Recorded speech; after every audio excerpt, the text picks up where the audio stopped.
Good morning students, good morning. आज हम लोग हिंदी लिटरेचर में चैप्टर 3 सीखने का आनंद कहानी पढ़ेंगे।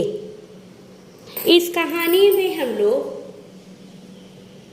बहुत ही आनंदित होकर कुछ सीखेंगे और वह सीखने का क्रम, वह सीखने का कार्य किसके साथ होगा? प्रकृति के साथ, नेचर के साथ। क्योंकि नेचर जो है, प्रकृति जो है, हमें बहुत कुछ सिखाती है। वह हमें बहुत ही प्रेरित करती है कोई भी काम करने के लिए। परोपकार की भावना प्रकृति हमें सिखाती है। निस्वार्थ भाव से देना भी प्रकृति हमें सिखाती है।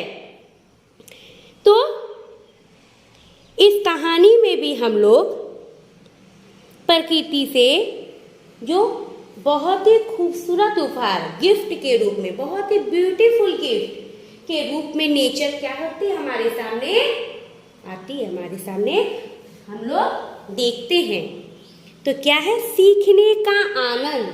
सीखने मतलब होता है लर्न। लर्न मतलब होता है क्या? सीखना। तो सीखने का आनंद मतलब होता है कि एंजॉय जो करते हैं हम लोग, आनंद करते हैं, वो किससे? सीखने से, लर्न से। और यह सीखने का क्रम किसके साथ चल रहा है इस पाठ में? नेचर के साथ, प्रकृति के साथ। क्या है? प्रकृति मनुष्य को मिला सबसे खूबसूरत उपहार। ये प्रकृति जो है, नेचर जो है, मनुष्य को इस धरती पर मिला सबसे अच्छा गिफ्ट है। इसके कई रूप हैं और हर रूप की कोई ना कोई विशेषता है। इस प्रकृति की, इस नेचर की बहुत सारे रूप हैं और प्रत्येक रूप के अलग अलग विशेषताएं हैं, अलग अलग खूबसूरती है। प्रकृति रूपी उपहार से क्या और कैसे सीखा जाए, यह हम पर निर्भर करता है। मतलब कि इस प्रकृति से, इस नेचर वाले गिफ्ट से, जो गिफ्ट के रूप में हमें नेचर मिला है, इससे हम क्या सीखें और कैसे सीखें, ये क्या होता है? हम लोगों के ऊपर डिपेंड करता, हम लोगों के ऊपर निर्भर करता है कि हम उससे क्या सीखें, क्या प्रेरणा ले, क्या प्रेरित करें और उस सीखने के क्रम में उसकी किस अच्छाई को ले और किस अच्छाई को ना ले, ये हम पर निर्भर करता है। प्रकृति मनुष्य को मिला सबसे खूबसूरत उपहार है। इसके कई रूप हैं और हर रूप की कोई ना कोई विशेषता है। प्रकृति रूपी उपहार से क्या और कैसे सीखा जाए, यह हम पर निर्भर करता है। अब आते हम लोग कहानी के ऊपर। कहानी में एक दत्तात्रेय ऋषि का पुत्र रहता है। वह अपना गुरु प्रकृति को मानता है। चलिए हम लोग कहानी पहले पढ़ते एक बार। दत्तात्रेय एक ऋषि का पुत्र था। वह अपना ज्यादातर समय आश्रम से बाहर जंगल में पशु पक्षियों, तितलियों, फूलों आदि के बीच रहकर बिताता था। क्या है? दत्तात्रेय एक ऋषि का पुत्र था। चूंकि वह ऋषि का पुत्र था, इसलिए वह कहाँ रहता था? आश्रम में रहता था। देखिए लिखा हुआ है कि वह आश्रम में रहता था। और आश्रम में कौन रहते हैं? आश्रम में ऋषि मुनि ही रहते हैं। तो वह दत्तात्रेय क्या था? आश्रम में रहता था। वह ऋषि का पुत्र था, इसलिए वह आश्रम में रहता था। इसलिए यहाँ देखो बार बार आश्रम पे हम इसलिए जोर दे रहे हैं क्योंकि दत्तात्रेय ऋषि का पुत्र था और वह आश्रम में रहता था। और अब लेकिन आश्रम में रहने के बावजूद भी वह अपना ज़्यादातर समय कहाँ बिताता था? जंगलों में। और जंगलों में किसके साथ? पशु के साथ, पक्षियों के साथ, तितलियों के साथ, फूलों के साथ, उन लोगों के बीच में रहकर ही अपना समय बिताता था। दत्तात्रेय एक ऋषि का पुत्र था। वह अपना ज्यादातर समय आश्रम से बाहर जंगल में पशु पक्षियों, तितलियों, फूलों आदि के बीच रहकर बिताता था। वह प्रकृति की हर चीज से ज्ञान बटोरता था। बटोरना मतलब क्या होता है? एकत्रित करना। वह प्रकृति के प्रत्येक रूप से क्या करता था? वह ज्ञान बटोरता था, ज्ञान प्राप्त करता था। ज्ञान को क्या करता था? नॉलेज। ज्ञान का मतलब क्या होता है? नॉलेज। नॉलेज को क्या करता था? अचीव करता था, प्राप्त करता था। वह प्रकृति की हर चीज से ज्ञान बटोरता था। इसीलिए वह छोटी सी आयु में ही बहुत समझदार हो गया था। आयु मतलब क्या होता है? एज, उम्र। मतलब दत्तात्रेय बहुत ही छोटी उम्र में बहुत समझदार हो गया था और वह बहुत कुछ जानता भी था। उसे प्रकृति ने बहुत कुछ वह प्रकृति से सीखा था। उसके चेहरे की चमक सभी को प्रभावित करती थी। उनका चेहरे का जो चमक है, तेज है, मतलब हमेशा उनका चेहरा उनके ज्ञान के कारण चमकता रहता था। तो उनके चेहरे की चमक क्या होता था? सभी को प्रभावित करता था। प्रभावित करना मतलब अट्रैक्ट करना, सबको अपनी ओर आकर्षित करना। उनके चेहरे पर जो चमक थी किस कारण से थी? उनके ज्ञान के भंडार के कारण से।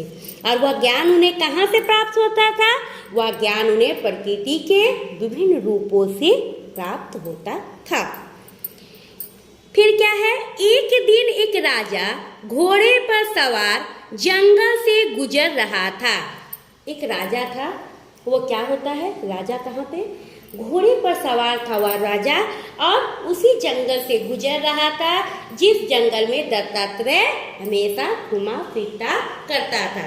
तो उस राजा घोड़े में सवार होकर जंगल से गुजर रहा था। तभी उसने क्या देखा? उसने इस तेजस्वी बालक को देखा। तेजस्वी मतलब हम बता चुके हैं। तेजस्वी मतलब होता है जिसके चेहरे पर चमक होती है, तेजस्व रहता है, ओजस्व रहता है, एक अलग तरह की उसके चेहरे पर ज्ञान का चमक रहता है। तो राजा के बालक के तेज से प्रभावित हुआ, उनके चमक से, उनके चेहरे की चमक से प्रभावित हुआ, अट्रैक्ट हुआ और घोड़ा रोककर उस बालक को देखने लगा। और अपना घोड़ा को क्या किया? रोक दिया और रोक कर क्या करने लगा? बालक को देखने लगा। बालक कौन था? दत्तात्रेय। दत्तात्रेय बालक को रोककर देखने लगा और फिर क्या करता है देखते हैं। राजा के मन में बालक के लिए क्या हुआ? बालक के बारे में जानने की उत्सुकता बढ़ गई। राजा के मन में बालक के बारे में जानने की उत्सुकता मतलब क्या होता है? एक्साइटमेंट, मतलब अंदर से उनको जानने की इच्छा हुई कि इतना छोटा सा बालक, उनके चेहरे पर इतना तेज, इतनी चमक कैसे है? ठीक है। तो राजा के मन में बालक के बारे में जानने की उत्सुकता बढ़ गई। बालक, तुम कहाँ रहते हो? इस घने जंगल में अकेले क्या कर रहे हो? तब राजा पूछता है उस बालक से कि बालक, क्योंकि बालक इसलिए बोल रहा है क्योंकि अब तक उसका नाम राजा नहीं जान रहा है। तो बोला, बालक तुम कहाँ रहते हो? पूछ रहे कि तुम कहाँ रहते हो? इस घने जंगल में तुम अकेले क्या कर रहे हो? ऐसा सवाल राजा इसलिए कर रहा है कि राजा को यह नहीं पता है कि वह एक ऋषि का पुत्र है, ऋषि का पुत्र है और उस ऋषि का आश्रम इसी जंगल में है। वह यह बात नहीं जानता था। तो वह पूछ रहा है कि तुम कहाँ रहते हो? इस घने जंगल में अकेले क्या कर रहे हो? महाराज, महाराज किसको बोला जा रहा है? राजा को। कौन बोल रहा है? दत्तात्रेय बोल रहा है कि महाराज मैं जंगल के नजदीक एक आश्रम में रहता हूँ। मतलब मैं जंगल के ही सामने, जंगल के ही नजदीक में एक आश्रम में रहता हूँ। ठीक है, अच्छा तो तुम आश्रम में रहकर विद्या ग्रहण करते हो?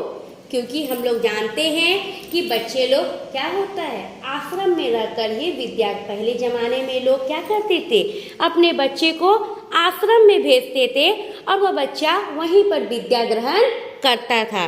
तो बोल रहा है राजा, अच्छा तो तुम आश्रम में रहकर विद्या ग्रहण करते हो, तो तुम्हारे गुरु कौन है?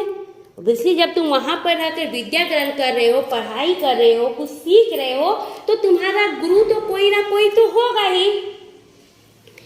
मेरा कोई एक गुरु नहीं है, अनेक गुरु है। अब बालक बोल रहा है कि राजा मेरा, महाराज मेरा कोई एक गुरु नहीं है, मेरा अनेक गुरु है। अनेक गुरु? राजा यह बात सुनकर क्या हुआ, आश्चर्य से भर गया। बोला अरे तुम्हारा अनेक सारा गुरु, ये कैसे संभव है? तो आज की कक्षा में हम लोग यहीं तक पढ़ेंगे, फिर नेक्स्ट क्लास में हम लोग पढ़ेंगे कि पेज नंबर 21 से। थैंक यू बच्चों।